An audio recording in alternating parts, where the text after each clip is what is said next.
boys and girls. I have Shelby here with me. My name is Nana, and I am reading books for my grandson Mattock, but you get to listen to them too.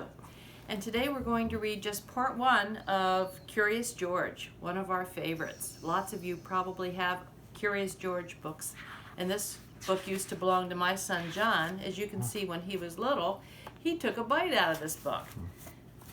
Here we are in the beginning here, just showing a picture. Who is Curious George? Curious George is a funny little monkey who always gets in trouble. Oh. Okay, here we go.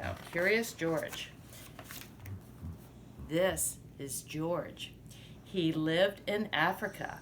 He was a good little monkey and always very curious.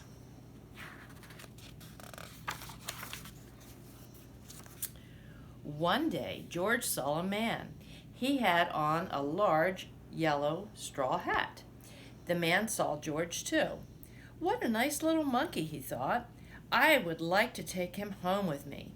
He put his hat on the ground, and of course, George was curious. He came down from the tree to look at the large yellow hat.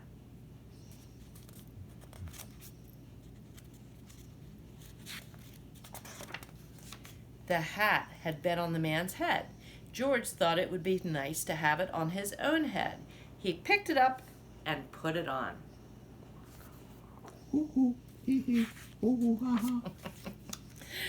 The hat covered George's head. He couldn't see. The man picked him up quickly and popped him into a bag. George was caught. Uh-oh. Where do you think George is going to go, boys and girls? What do you think, Mattock? To the zoo.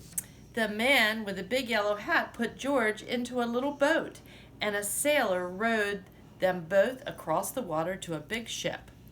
George was sad, but he was still a little curious.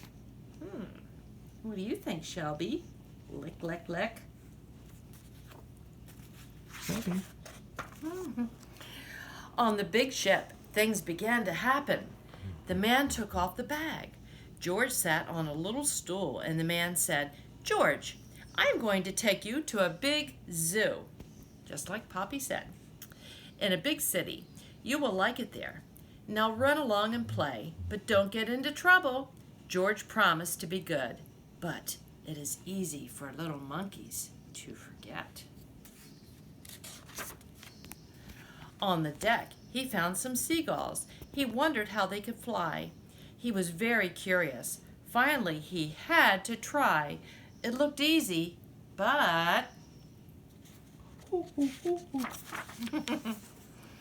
Oh, what happened? First this, and then this. Uh-oh. Where is George? The sailors looked and looked. At last they saw him struggling in the water and almost all tired out. "Man overboard!" the sailors cried as they threw him a lifebelt. George caught it and held on. At last, he was safe on board. After that, George was more careful to be a good monkey, until at last, the long trip was over. George said goodbye to the kind sailors, and he and the man with the yellow hat walked off the ship onto the shore and into the city to the man's house. Ooh. After a good meal and a good pipe, George felt very tired. Look, Mattock and boys and girls, he's very, very tired, and he's getting ready to go night-night. And I bet a lot of you are ready to go night-night too. And I know it's probably Mattock's night-night time, so Nana's going to say goodnight for now, and I want you to think about what's going to happen with George when he wakes up in the morning, okay? So Shelby, let's say goodnight. Night-night, everybody. Love you. We'll talk to you later, and we'll